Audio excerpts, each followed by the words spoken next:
नमस्कार दोस्तों, my self Mahendra wellness in MSP wellness channels. आप सबका ज़बरदस्त स्वागत है। तहे दिल से शुक्रिया। आप सब लोग बहुत ही अच्छे से हमारे वीडियो देख रहे हैं, बहुत अच्छे कमेंट्स कर रहे हैं, जिससे हमारा प्रोत्साहन दिन प्रतिदिन बढ़ता जा रहा है।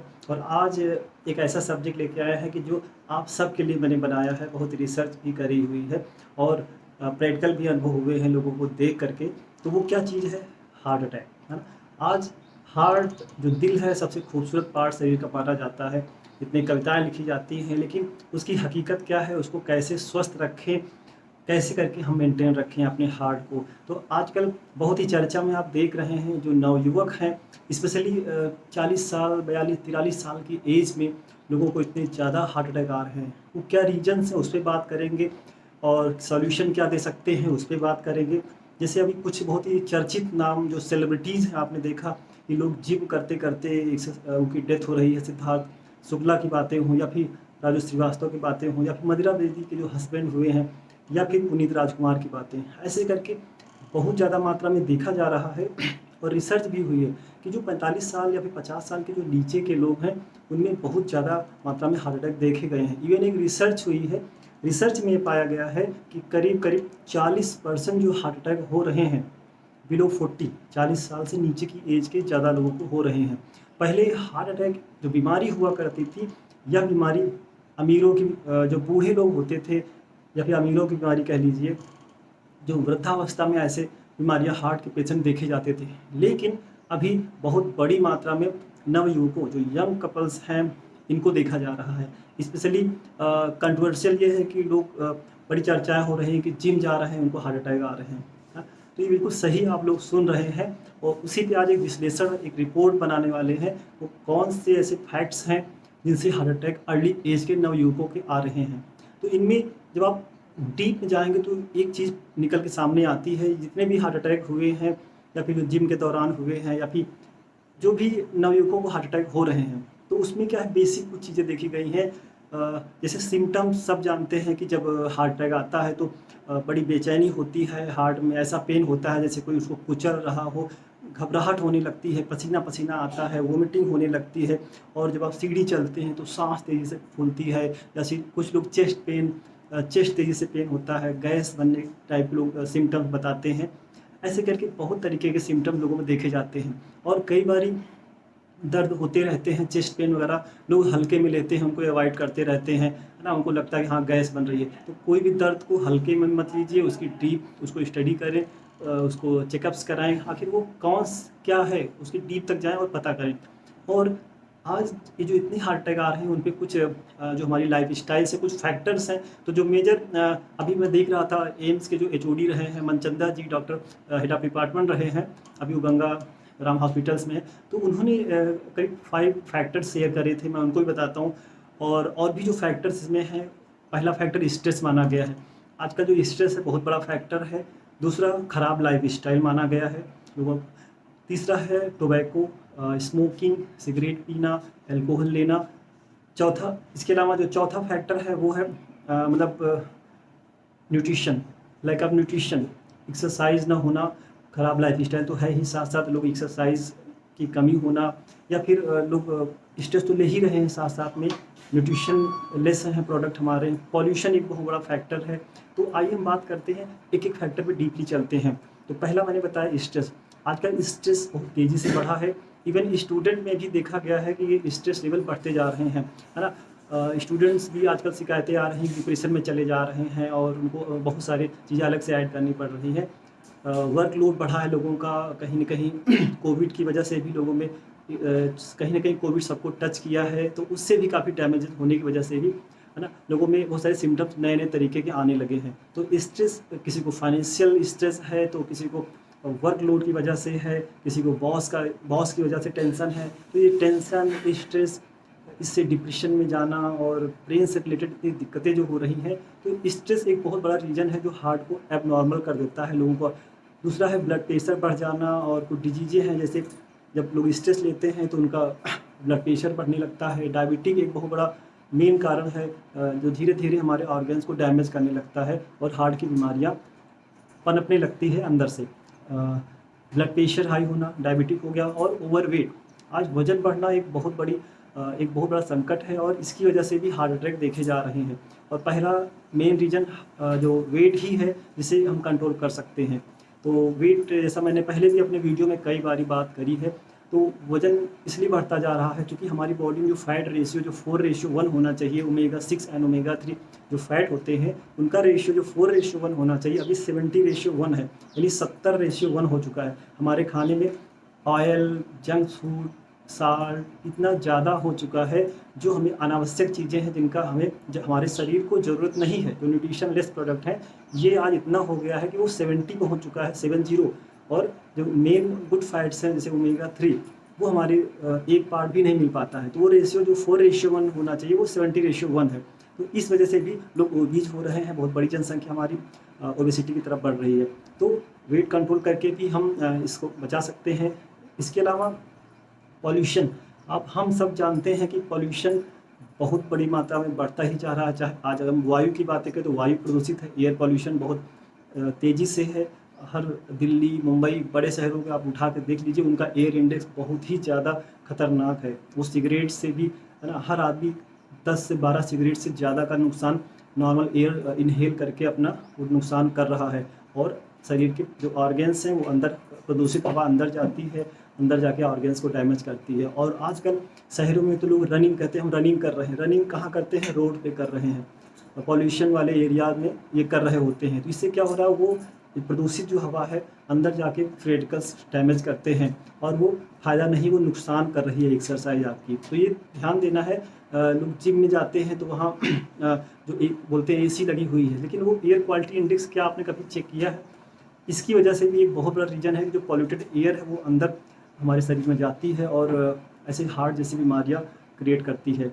इसके अलावा टोबैको, स्मोकिंग, सब जानते हैं कि alcohol, smoking injurious for the health, उसमें लिखा भी होता है ना, उसमें फिगर भी ऐसे बने होते हैं, लेकिन फिर भी लोग तंबाकू नहीं छोड़ते हैं, सिगरेट, अल्कोहल में डूबे रहते हैं। आपको पता है स्मोकिंग करने से बॉडी में बहुत सारे न्यूट्रिएंट्स डैमेज होते हैं। जो लोग स्मोकिंग वगैरह करते हैं, अल्कोहल वगैरह लेते हैं, उनके ये रिसर्च में पाया गया है कि उनके जो फोलिक एसिड लेवल्स होते हैं, बहुत सारे जिंक, ऐसे न्यूट्रिएंट्स B6 वगैरह होते हैं जो बिल्कुल मर जाते हैं शरीर में। बहुत सारे विटामिन डैमेज होते हैं, मिनरल्स डैमेज होते हैं। तो जिससे क्या होता है, होमोसिस्टीन नाम का एक सह उत्पाद बनता है जो हार्ट अटैक का एक मेन रीजन माना जाता है और इसे जल्दी से डिटेक्ट करना बहुत मुश्किल हो जाता है। तो जो B6 होता है ये होमोसिस्टीन बनाने लगता है और तो इसके लिए स्मोकिंग, अल्कोहल ये एक मेन रीजन्स पाए गए हैं। इसके अलावा है नींद। आजकल क्या हो रहा है कि जो लोग भागदौड़ की ज़िंदगी में नींद प्रॉपर नहीं ले रहे हैं, कोई टाइमिंग नहीं है, रात के 2-2, 3-3 बजे तक पार्टियां, या फिर उनका लोग शिफ्ट ड्यूटीज़ करते हैं, रात में जगना पड़ता है, क्योंकि साउंड स्लीप जो 7 से 8 घंटे की होनी चाहिए वो नहीं मिल पाती है। और स्पेशली जो ये बड़े बड़े जो एक्टर, सेलिब्रिटीज़ आप जो देख रहे हैं जिनके डेथ केसेस ज़्यादा आ रहे हैं हार्ट की वजह से, इन लोगों का लाइफस्टाइल ऐसा ही होता है कि प्रॉपर देर रातों तक जगना पड़ता है। और अक्सर हो क्या रहा है कि लोग भागदौड़ की ज़िंदगी में या फिर पैसे कमाने की भाग दौड़ में सुबह निकल जाते हैं, रात में 10, 11, 12 बजे तक लेट कल्चर की वजह से खाना लेट खाते हैं, जबकि आज पर आयुर्वेदा खाना हमें टाइमली खा लेना चाहिए, है ना, मतलब 6 से 7 बजे तक शाम को खाना खा लेना चाहिए, लेकिन लोग 1 बजे 2 बजे खाना खा रहे हैं। और ऊपर से सिगरेट, स्मोकिंग, जो चीज़ें नहीं लेनी चाहिए वो सब चीज़ें शरीर के अंदर लगातार डालते जा रहे हैं। तो ये सब क्या हो रहा है कि जो नहीं करना चाहिए वो सब चीज़ें कर रहे हैं। हो सकता है कि आप एक्सरसाइज कर रहे हैं, बहुत हैवी वर्कआउट जिम में करते हैं, लेकिन क्या आपकी बॉडी तैयार है उस लायक? जो बॉडी का जो क्लॉक होता है, बॉडी क्लॉक जिसे कहते हैं कि जब सूर्य उगता है, जब सनराइज होता है, तो उसके साथ साथ हमें अपनी लाइफस्टाइल को सुबह उठते ही एक हेल्दी लाइफस्टाइल के साथ शुरुआत करना चाहिए और सूर्यास्त के बाद टाइमली खा करके हमें समय पे बेड पे जाना चाहिए, समय पे बेड पे जाएं और समय पे उठें। तो जो एक दिनचर्या जो बनाई गई है हमारे ऋषियों द्वारा और वैज्ञानिकों द्वारा, उसे हमें फॉलो करना चाहिए, लेकिन वो पूरा ब्रेक हो जाता है। जैसे छोटी सी बात करें, कॉर्टिसोल एक नाम का एक स्ट्रेस हार्मोन होता है जो जब सूर्यास्त के बाद वो बढ़ जाता है ना, लेकिन जब मॉर्निंग टाइम में जब हम सोने जाते हैं बिस्तर पे, तो धीरे धीरे वो, मतलब अगर आप लोग देर रात तक मोबाइल चला रहे हैं, लोग देर रात तक लैपटॉप पे काम कर रहे होते हैं, शिफ्ट ड्यूटीज़ वाला काम लैपटॉप पे अक्सर करते रहते हैं। आजकल वर्क फ्रॉम होम में लंबे समय तक इलेक्ट्रॉनिक डिवाइसेस का यूज कर रहे हैं। तो इससे क्या होता है, हमारी बॉडी का जो मेलाटोनिन नाम का जो हार्मोन्स होते हैं, वो रात में जब सोने के समय होता है उस टाइम वो एक्टिव होते हैं। तो ब्रेन को मैसेज किया जाता है कि इनको अभी ज़रूरत है, तो वो नींद नहीं आती है। और आजकल बहुत बड़ी शिकायत देखी जा रही है लोगों को नींद ना आना। लंबे समय तक इलेक्ट्रॉनिक डिवाइस यूज़ करने से क्या होता है, बॉडी में जो स्लीपिंग हार्मोन होते हैं, मेलाटोनिन वगैरह जो बनने चाहिए, वो एक्चुअली हो क्या रहा है, वो बॉडी को उतना हार्मोन नहीं बनने देते हैं। इसीलिए अगर आप नींद नहीं आती, जब नींद नहीं आएगी तो ऐसे डिसऑर्डर्स तो आना ही आना है। नींद नहीं आएगी तो हमारे हार्ट को आराम नहीं मिलेगा, हर एक पार्ट लगातार काम करते रहते हैं, तो ब्रेन हमेशा अलर्ट रहता है। तो ऐसे बहुत सारे जब कोई डिवाइस हैंग कर सकती है तो बॉडी भी हैंग करने लगती है। और इसमें ये देखा गया है कि बहुत सारे फैक्टर्स हैं। और इसके अलावा मैंने एक्सरसाइज के बारे में बताया है कि हम लोगों को सबको एक्सरसाइज हमारी बॉडी की स्टेमिना के अकॉर्डिंग हमें वेट उठाने चाहिए और हमें वर्कआउट्स करने चाहिए, है ना। जैसे मैं बताऊं, समय के साथ साथ आफ्टर 30 ईयर्स के बाद क्या होता है कि बॉडी में बहुत सारे, जैसे कि सिंपल सा एग्जांपल है कैल्शियम की अगर बातें करें, तो उतना कैल्शियम बॉडी में नहीं एब्जॉर्ब होता है जितना एब्जॉर्ब होना चाहिए, है ना। दिन भर की रिक्वायरमेंट कम से कम 6 से 7 गिलास आप पिएंगे तब कैल्शियम पूरा हो पाएगा। क्या हम 6 से 7 गिलास दूध ले पाते हैं? नहीं ले पाते हैं। ऐसे करके बहुत सारे, जैसे प्रोटीन इंटेक की बातें मैं अक्सर बात करता हूँ, ये एज पर वेट खाना चाहिए। अगर आप वर्कआउट करते हैं तो मतलब 1.5 ग्राम प्रोटीन पर केजी वेट खाना चाहिए। क्या हम ले पा रहे हैं? ओमेगा 3 करीब 1500 mg के आसपास हमें पर डे लेना चाहिए। हम लोग 200-300 mg भी नहीं ले पाते हैं। तो इस तरीके की क्या है, बहुत सारे विटामिन मिनरल्स की डिफिशेंसी होती चली जाती है, वो लंबे समय तक बनी रहती है। और मतलब जो हमारी इवन जो हार्ट की बात करूँ, चूँकि हम हार्ट में बात कर रहे हैं, तो हार्ट में एक बहुत सारे कोएंजाइम्स होते हैं जो समय के साथ साथ उसको चाहिए होते हैं और हार्ट में बनना बंद हो जाते हैं। जैसे कोक्यूटेन एंजाइम, क्यूटेन नाम आप लोगों ने शायद सुना होगा। क्यूटेन एक बहुत बड़ा एंटीऑक्सीडेंट होता है जो हमारे हार्ट में हार्मोन्स होते हैं, जो कोएंजाइम होता है जो बनना चाहिए, जो एज ए एंटीऑक्सीडेंट काम करता है, लेकिन समय के साथ साथ वो शरीर में नहीं बनता है। तो बहुत सारा ऑक्सीडेटिव स्ट्रेस बढ़ता रहता है, जिससे हार्ट फेल्यूर और ऑक्सीडेटिव स्ट्रेस जब बढ़ जाता है तो बहुत ज़्यादा मात्रा में फ्री रेडिकल्स इंटर करते हैं हमारे शरीर के अंदर, और वो जा करके ब्लॉकेज क्रिएट करते हैं। आजकल एक बहुत बड़ा मिथ है, कोलेस्ट्रॉल ट्राइग्लिसराइड की बातें लोग करते हैं, और लोग बोलते हैं कि कोलेस्ट्रॉल को बिल्कुल अवॉइड करिए। तो कोलेस्ट्रॉल कई तरीके के होते हैं, एलडीएल एंड एचडीएल। एलडीएल होता है लो डेंसिटी लिपोप्रोटीन, यानी कि जो लो क्वालिटी प्रोटीन से कहा गया है, लो डेंसिटी लिपोप्रोटीन, जिसे एक खराब कोलेस्ट्रॉल कहा जाता है। और एचडीएल क्या होता है, हाई डेंसिटी लिपोप्रोटीन कहा जाता है। लेकिन कुछ ज़्यादा ही एलडीएल को डाउन किया गया है। एक्चुअली प्रकृति ने कोई चीज़ बनाई है तो उसका एक लॉजिक है, भगवान ने अगर, और शरीर में कोलेस्ट्रॉल बनना एक स्वाभाविक प्रक्रिया है। तो हमारी जो आर्टरीज होती हैं, जो ब्लड वेसल्स होती हैं जिसमें खून का फ्लो होता है, उसमें कोलेस्ट्रॉल एलडीएल ऑलरेडी होता है और होना भी चाहिए। इसे आप बिल्कुल समाप्त नहीं कर सकते हैं। तो ये एक रिपेयरिंग का काम करता है। जो हमारी जैसे कोई पाइप है, अगर पाइप को दबाया जाए तो कहीं से फट के उसका पानी निकलेगा, तो वैसे ही जब प्रेशर पड़ता है पाइप में, अभी ऐसे समझें कि हार्ट एक पंप है। जैसे हमारे घर में मोटर होती है और पानी की सप्लाई हमारी टंकी में या फिर हर एक नल तक सप्लाई उसके द्वारा होती है, पानी की सप्लाई होती है उस मोटर या फिर उस पंप के द्वारा। तो वैसे हार्ट हमारा एक पंप है, करीब 5 लीटर ब्लड समथिंग एवरेज देखा जाता होता है एक इंसान के अंदर, और हर मिनट वो पूरे बॉडी में वो रेगुलेट हो रहा है, सप्लाई हो रही है। तो कितना, और पूरी ज़िंदगी भर हमारा हार्ट उसको पंप कर रहा होता है ना। लाखों करोड़ों बार वो पंप कर चुका होता है एक इंसान के जीवन काल में। लेकिन जिस चीज़ से वो बना है, जो उसकी रिक्वायरमेंट हार्ट की, हम उसको निगलेक्ट करते चले जाते हैं, है ना। और जो नहीं चाहिए वो दे रहे हैं और जो चाहिए वो दे नहीं रहे हैं। तो इससे क्या होता है, स्वाभाविक सी बात है, हार्ट की दीवारें कमज़ोर हो जाती हैं। अब हार्ट की दीवारें बनी किस चीज़ से है, उस पर हम बात करेंगे थोड़ा सा। लेकिन उसके पहले जो मैंने ब्लॉकेज वर्ड यूज़ किया है, तो ब्लॉकेज बनने का मेन रीज़न क्या है, आपने इस सब में एक नया वर्ड सुना है, ऑक्सीडेटिव स्ट्रेस। ये क्या होता है, जैसे एग्जांपल है, एक ऑक्सीजन का परमाणु है, उसमें अगर 8 इलेक्ट्रॉन है, अगर एक मिस हो गया तो फ्री हो जाता है, जिसे असंतृप्त इलेक्ट्रॉन कहते हैं। तो ऐसे ही जो एलडीएल होता है, जो हमारी अगर ऐसे एक मैं दिखाता हूँ आपको, ये हमारी आर्टरी है, एक ब्लड वेसल है, इसके अंदर कोलेस्ट्रॉल ऑलरेडी इन लेयर्स यहाँ पे जमा होता है, ऑलरेडी वो नेचुरल होता है, बिल्कुल वैसे ही होता है जैसे अगर एक रोड में जब गड्ढे हो जाते हैं तो रिपेयर वर्क किया जाता है, तो वैसे कोलेस्ट्रॉल रिपेयर वर्क करता है, आर्टरीज की फ्लेक्सिबिलिटी को मेंटेन करना और उनको रिपेयरिंग वर्क, समय समय पर जो डैमेज होता है वो रिपेयर वर्क होता है LDL और HDL के द्वारा होता है। तो LDL क्या होता है? एक्चुअली LDL कोलेस्ट्रॉल बुरा नहीं है, ये बुरा तब बनता है जब जब ड्यू टू ऑक्सीडेटिव स्ट्रेस, जैसे मैंने बताया ये कैसे बनता है, जिन्हें हम फ्री रेडिकल्स नाम दिया जाता है, जिन्हें हम असंतृप्त इलेक्ट्रॉन कहते हैं। तो इन्वायरमेंटल पॉल्यूशन की वजह से या फिर ओवर टेंशन की वजह से बहुत ज़्यादा सोचते हैं तब भी बॉडी फ्री रेडिकल्स जनरेट करती है, या फिर बहुत ज़्यादा पॉल्यूशन में हम रह रहे हैं तो वहाँ भी फ्री रेडिकल्स जनरेट होते हैं। पेस्टिसाइड हो गया, हमारे खाने पीने में हर जगह मतलब फ्री रेडिकल्स है।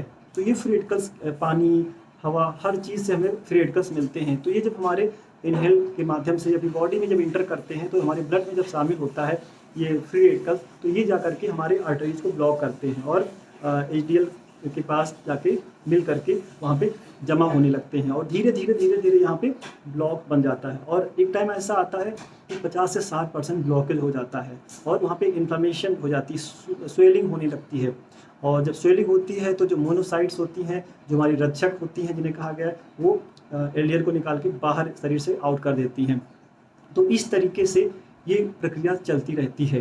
तो अब बात करते हैं, जैसे मैंने बताया कि कुछ फैक्टर मैं फिर से रिपीट कर देता हूँ। मैंने बताया जैसे स्ट्रेस बहुत बड़ा रीजन है, एल्कोहल, स्मोकिंग, सिगरेट पीना, ये सब सेकेंड सबसे बड़ा रीजन पाया गया है। और हमारी लाइफस्टाइल आजकल देख ही रहे हैं कि लोग मतलब एक्सरसाइज नहीं करते हैं। इवन मैं हमेशा अपने वीडियो में टॉक करता हूँ कि आपको अर्नड फार्मूला फॉलो करना चाहिए। मतलब एक्सरसाइज हर इंसान को वीकली कम से कम 3 से 3.5 घंटे वीकली एक्सरसाइज जरूर करना चाहिए।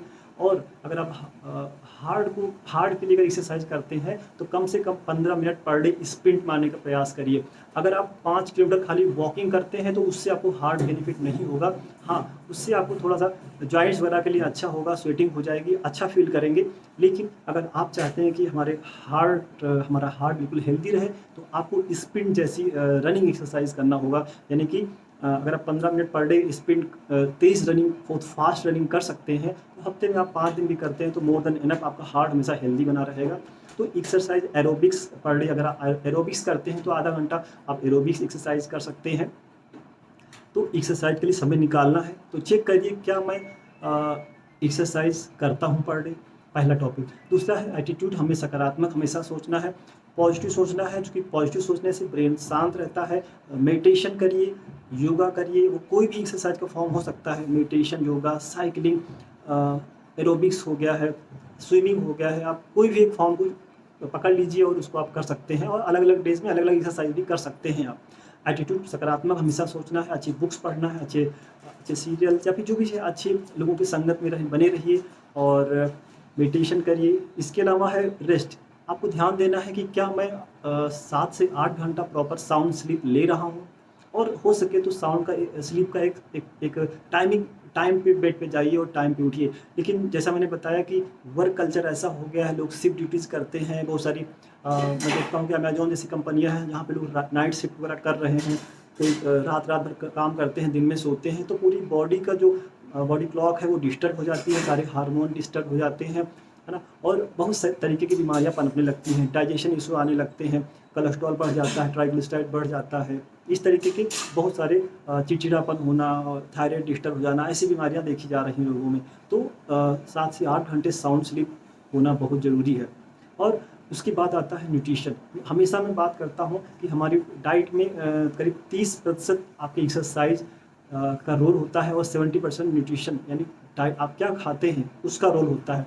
और खाने में आपको अवॉइड क्या क्या करना है, जैसा मैंने बताया, तेल अवॉइड करिए। ऑयल, जीरो ऑयल कुकिंग अगर आप कर सकते हैं तो ज़रूर करें, क्योंकि हमारे शरीर को एक्स्ट्रा ऑयल की ज़रूरत नहीं होती है। हाँ, बहुत सारे विटामिन होते हैं जो फैट सॉल्युबल होते हैं।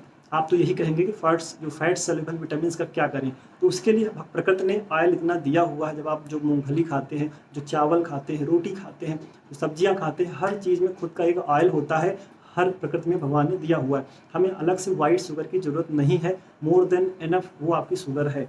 तो आपको शुगर कंटेंट इंटेक नहीं करना है, बिकॉज जब आप वाइट शुगर खाते हैं तो सीधा इमीडिएट 95% जाके फैट में कन्वर्ट हो जाती है। और जब वेट बढ़ जाता है तो आपको बीपी हाई होने लगती है, डायबिटिक हो जाते हैं लोग, और सीधा आपके हार्ट से उसका रिलेशन होता है, हार्ट अटैक आने लगते हैं लोगों को, कोलेस्ट्रॉल बढ़ जाता है, ट्राइग्लिसराइड बढ़ जाता है। तो ये हो गया।